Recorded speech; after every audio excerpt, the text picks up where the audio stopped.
احتجاج کے لیے عوامی مقامات پر قبضہ ناقابل قبول، شاہین باغ مظاہرے کے تناظر میں سپریم کورٹ کا فیصلہ۔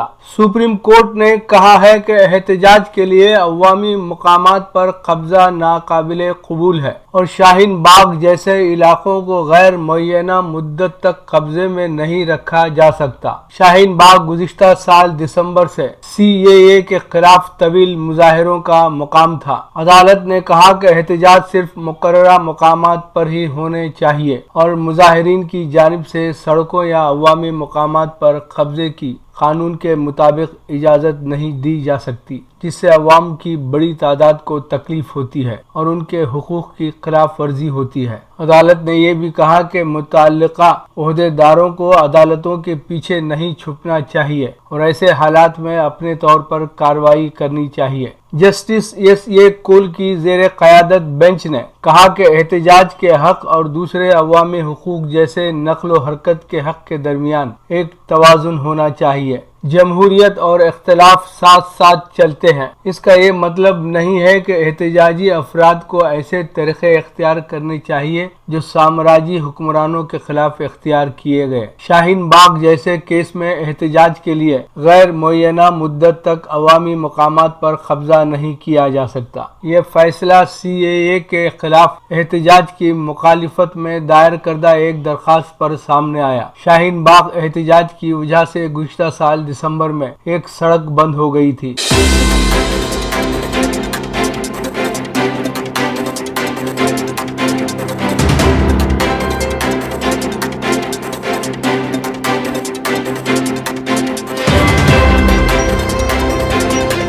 ناگورنو کاراباخ کا تنازع علاقائی جنگ میں بدل سکتا ہے، حسن روحانی کا انتباہ۔ ایرانی صدر حسن روحانی نے انتباہ دیا کہ آذربائیجان اور آرمینیا کے مابین مسلح تنازع پھیل کر ایک علاقائی جنگ بن سکتا ہے۔ انہوں نے یہ بھی کہا کہ شام اور لیبیا سے جنگجوؤں کا ناگورنو کاراباخ بھیجا جانا ناقابل قبول ہے۔ آذربائیجان اور آرمینیا کے مابین مسلح لڑائی کے پھیل کر ایک علاقائی جنگ بن جانے کے خطرے کا تدارک کیا جانا چاہیے۔ آذربائیجان اور آرمینیا دونوں ہی ایران کے ہمسایہ ممالک ہیں اور ایسی خبریں بھی کہ ناگورنو کاراباخ میں لڑنے کے لیے شام اور لیبیا سے جنگجوؤں کو وہاں بھیجا جا چکا ہے۔ یہ الزام خاص طور پر آرمینیا کی طرف سے لگایا جا رہا ہے۔ صدر روحانی نے کہا کہ ہمیں اس بات پر پوری توجہ دینا ہوگی کہ یہ تنازع ایک علاقائی جنگ بن کر پورے خطے کو اپنی لپیٹ میں نہ لے لے۔ ہماری کوششوں کا محور امن ہے اور ہم چاہتے ہیں کہ خطے میں امن و استحکام کی بحالی کے لیے امن کا راستہ اپنایا جائے۔ اشروں پرانے اس تنازع میں دوبارہ شروع ہونے والی تازہ لڑائی میں اب تک سینکڑوں افراد مارے جا چکے ہیں۔ تہران حکومت کبھی اس بات کی اجازت نہیں دے گی کہ دیگر ممالک مختلف بہانوں سے دہشت گردوں کو ہماری قومی سرحدوں کے قریبی علاقوں میں بھیجیں۔ حسن روحانی نے یہ بات ان دعووں کے تناظر میں کہی کہ اس تنازع میں آذربائیجان کے حلیف ملک ترکی نے مبینہ طور پر شام اور لیبیا سے بہت سے ترک نواز ملیشیا جنگجوؤں کو ناگورنو کاراباخ میں لڑنے کے لیے آذربائیجان بھیجا ہے۔ ترکی اپنے خلاف ایسے الزامات کو بے بنیاد قرار دے کر مسترد کرتا رہا ہے۔ روسی وزارت خارجہ نے بھی اس حوالے سے گہری تشویش کا اظہار کیا تھا کہ آذربائیجان کے علیحدگی پسند خطے ناگورنو کاراباخ کا تنازع تیزی سے غیر معمولی شدت اختیار کرتا جا رہا ہے۔